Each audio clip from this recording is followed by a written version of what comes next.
ನಮಸ್ಕಾರ ಆದಮೇಲೆ ಪರಿಮಳ ಪ್ರಕಾಶನ ಜಮಖಂಡಿ ಕಲಬುರಗಿಯ ಪ್ರವೀಣ ವಾಹಿನಿಯ ಪ್ರವೀಣವಾಣಿಗೆ ತಮಗೆ ಸ್ವಾಗತ ಸುಸ್ವಾಗತ. ನಾನು ಪ್ರವೀಣ್ ವಿ ಕುಲಕರ್ಣಿ ಅರ್ಥಾತ್ ಬಿಜಿಗೆ ಚಂದ್ರ.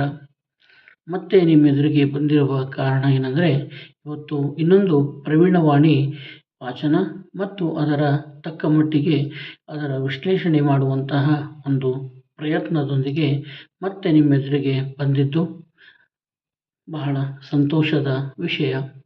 ಇವತ್ತಿನ ಒಂದು ಪ್ರವೀಣವಾಣಿಯ ವಾಚನ ಈ ಥರ: ಆ ಕಾಲ ಒಂದಿತ್ತು, ಆ ಕಾಲ ಒಂದಿತ್ತು. ಹೌದು, ಅದೊಂದು ಕಾಲವಿತ್ತು. ಅಜ್ಜನ ಅಣ್ಣ ತಮ್ಮಂದಿರು ಬೇರೆಯಾಗಿ ಜೀವನ ನಡೆಸುತ್ತಿದ್ದರೆ ಅವರ ಕುಟುಂಬ ಒಡೆದು ಹೋಯಿತು ಅಂತಿದ್ರು. ಇವತ್ತು ಗಂಡ ಹೆಂಡತಿ ತಮ್ಮ ಮಕ್ಕಳೊಂದಿಗೆ ಸೇರಿ ಬದುಕುತ್ತಿದ್ದರೆ ಅದುವೇ ಜಾಯಿಂಟ್ ಫ್ಯಾಮಿಲಿ, ಕೂಡು ಕುಟುಂಬ ಅನ್ನುವಂತಹ ಸ್ಥಿತಿಗೆ ಬಂದಿದ್ದೇವೆ. ಅಂದು ಮನುಷ್ಯನ ಮನಸ್ಸು ಮತ್ತು ಮನುಷ್ಯ ಎರಡೂ ವಿಶಾಲವಾಗಿದ್ದವು.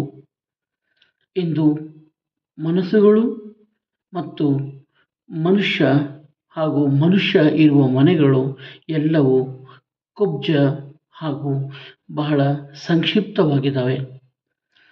ಯಾಕಂತಂದರೆ ಇವತ್ತಿನ ಮನಸ್ಥಿತಿ ಹಾಗೂ ವಾಸ್ತವದ ಸುತ್ತಮುತ್ತಲಿನ ಸ್ಥಿತಿಗತಿಗಳನ್ನು ನೋಡಿದ್ರೆ ಅವು ಹೊಂದಿಕೊಂಡಿದ್ದಾವೋ ಅಥವಾ ಆ ರೀತಿ ಬದಲಾಗಿದ್ದಾವೋ ಅನ್ನೋದು ಪ್ರಶ್ನಾರ್ಥಕ. ಹೌದಲ್ಲವೇ? ಯೋಚನೆ ಮಾಡಿ ನೋಡಿದಾಗ ನಿಜಕ್ಕೂ ಬಹಳಷ್ಟು ಏನಂದರೆ ಶೋಚನೀಯನೋ ಅಥವಾ ಯೋಚನೆಗೆ ಹತ್ತದು ಅನ್ನೋದನ್ನು ನಮಗೆ ತಿಳಿಯೋದು.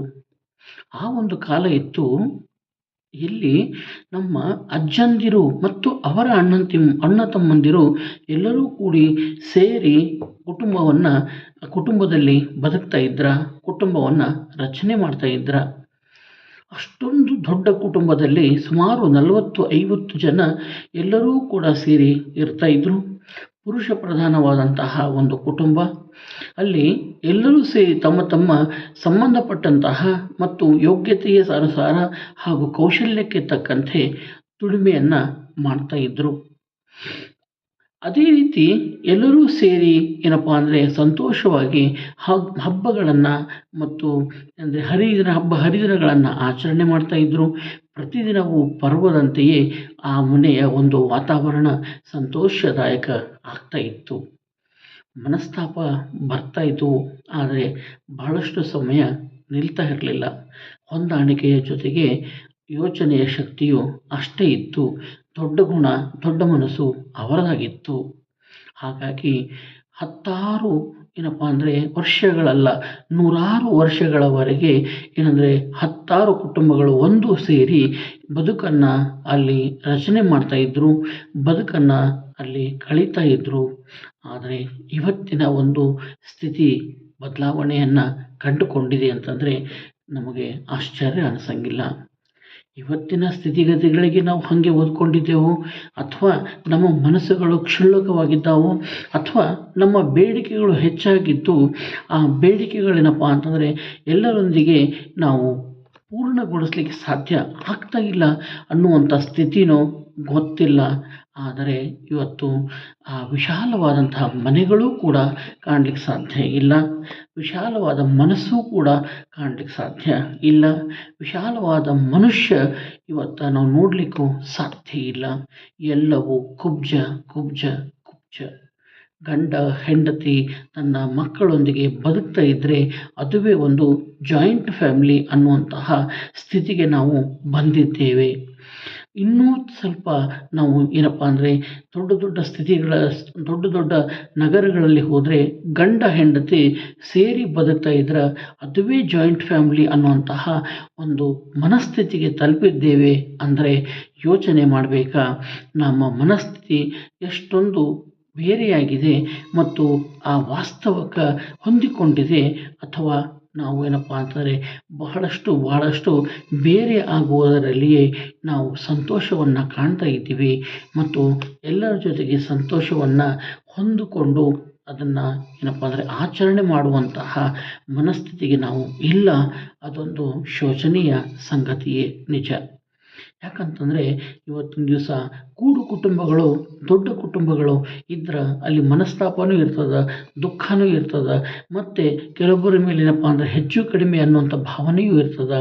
ಆದರೆ ಎಲ್ಲಕ್ಕಿಂತ ದೊಡ್ಡದು ಏನಪ್ಪ ಅಂತಂದರೆ ಹೊಂದಾಣಿಕೆ, ಜೊತೆಗೆ ಏನಪ್ಪ ಅಂದ್ರೆ ವಿಶಾಲ ಮನಸ್ಸು ಇರ್ತದೆ. ಹಾಗೂ ಯಾವುದೇ ಒಂದು ಸಮಸ್ಯೆ ಒಬ್ಬರಿಗೆ ಬಂದರೆ ಎಲ್ಲರೂ ಸೇರಿ ಆ ಸಮಸ್ಯೆಯನ್ನು ಬಗೆಹರಿಸ್ತಾರೆ ಮತ್ತು ಆ ಸಮಸ್ಯೆಯಲ್ಲಿ ಭಾಗವಹಿಸ್ತಾರೆ. ನನ್ನ ಅದೇ ಒಂದು ಭಾಗ ಇವನು ಅನ್ನುವಂತಹ ಮನಸ್ಥಿತಿ ಅವ್ರದ್ದಾಗಿರ್ತದೆ. ಅಲ್ಲಿ ಯಾವ ಕಾರಣಕ್ಕೂ ದುಡ್ಡು ಖರ್ಚಾದ್ರೆ ಅಥವಾ ಯಾವ ಕಾರಣಕ್ಕೂ ದುಡ್ಡು ಹೆಚ್ಚು ಕಡಿಮೆ ನನ್ನದು ಅಥವಾ ನನ್ನದೇ ಅನ್ನುವಂತಹ ಸ್ಥಿತಿ ಇರಂಗಿಲ್ಲ. ಅದು ಒಂದು ವಿಶಾಲವಾದಂತಹ ಕುಟುಂಬದಲ್ಲಿ ಏನಪ್ಪ ಅಂತಂದರೆ ಅನುಕೂಲಗಳು ಕೂಡ ಅದಾವ. ಅನುಕೂಲ ಅನಾನುಕೂಲ ಎರಡೂ ಎಲ್ಲ ಕಡೆಯೂ ಇದ್ದೇ ಇರ್ತಾವೆ. ಆದರೆ ಇವತ್ತಿನ ದಿವಸ ನಾವು ಮತ್ತೊಮ್ಮೆ ಏನಪ್ಪ ಅಂತಂದರೆ ಕೂಡು ಕುಟುಂಬದ ಎಡೆಗೆ ಹೋಗುವಂಥ ಪ್ರಯತ್ನವನ್ನು ಮಾಡುವುದು ಒಳಿತು ಅನ್ನುವಂಥ ಮನಸ್ಥಿತಿ ಬರಬೇಕಾಗ್ಯದ. ಮತ್ತು ಎಲ್ಲರೂ ಸೇರಿ ಏನಪ್ಪ ಅಂದ್ರೆ ಹೆಂಗೆ ಹೇಳ್ತಾರಲ್ಲ, ವಸುದೈವ ಕುಟುಂಬಕಂ ಅನ್ನುವಂಥದ್ದು, ಅಲ್ಲಿ ಎಲ್ಲರೂ ಸೇರಿ ಏನಪ್ಪ ಅಂತಂದರೆ ಮತ್ತೆ ಬದುಕನ್ನು ಕಟ್ಟಿಕೊಂಡು ನಾವು ಎಲ್ಲರೂ ಸೇರಿ ಏನಪ್ಪ ಅಂದರೆ ಸುಖ ದುಃಖಗಳನ್ನು ಹಂಚಿಕೊಂಡು ಬದುಕುವಂತಹ ಒಂದು ಮನಸ್ಥಿತಿಗೆ ಬರಬೇಕಾಗ್ಯದ. ಪರ್ವದ ಒಂದೇ ದಿನ ಅಲ್ಲ, ದಿನನಿತ್ಯವೂ ಪರ್ವ ಅನ್ನುವಂಥದ್ದನ್ನು ನಾವು ಆಚರಣೆ ಮಾಡುವಂತಹ ಒಂದು ಏನಪ್ಪ ಅಂದರೆ ಹಂತಕ್ಕೆ ಹೋಗಬೇಕಾಗ್ಯದ ಅನ್ನುವಂತಹ ಒಂದು ಯೋಚನೆ. ಆದ್ಮೇಲೆ ನಿನ್ನೆ ಏನಪ್ಪ ಅಂತಂದರೆ ಇಲ್ಲಿ ಪ್ರಪಂಚದ ಪ್ರಪಂಚದ ಕುಟುಂಬ ದಿನಾಚರಣೆ ಅನ್ನೋ ವಿಶ್ವ ಕುಟುಂಬ ದಿನಾಚರಣೆಯನ್ನು ಆಚರಣೆ ಮಾಡುವಂಥದ್ದನ್ನು ಇತ್ತು. ಆ ದಿಶೆಯಲ್ಲಿ ಏನಪ್ಪ ಅಂತಂದರೆ ಈ ಒಂದು ಏನಂದರೆ ವಾಣಿಯನ್ನು ಬರೆದಿದ್ದು, ಕೂಡು ಕುಟುಂಬದ ವ್ಯಾಖ್ಯಾನ ಕೇವಲ ಗಂಡ ಹೆಂಡತಿ ಮತ್ತು 2 ಮಕ್ಕಳು ಅನ್ನೋದು ಅಷ್ಟೇನಾ, ಅಥವಾ ಅವರ ಅಣ್ಣ ತಮ್ಮಂದಿರು ಹಾಗೂ ಅವರೆಲ್ಲರೂ ಸೇರಿ ಒಂದುಗೂಡಿ ಬದುಕುವಂತಹ ಒಂದು ಏನಪ್ಪ ಅಂತಂದರೆ ಭಾವನೆಯನ್ನು ತಾಳುವಂಥದ್ದು ಅನ್ನುವಂಥ ಪ್ರಶ್ನೆ ನಿಮಗೂ ಮತ್ತು ನನಗೂ ಕಾಡ್ತಾನೇ ಇರ್ತದೆ. ಪರಿಹಾರವನ್ನು ಕಂಡುಕೊಳ್ಳೋಣವೇ. ನಮಸ್ಕಾರ.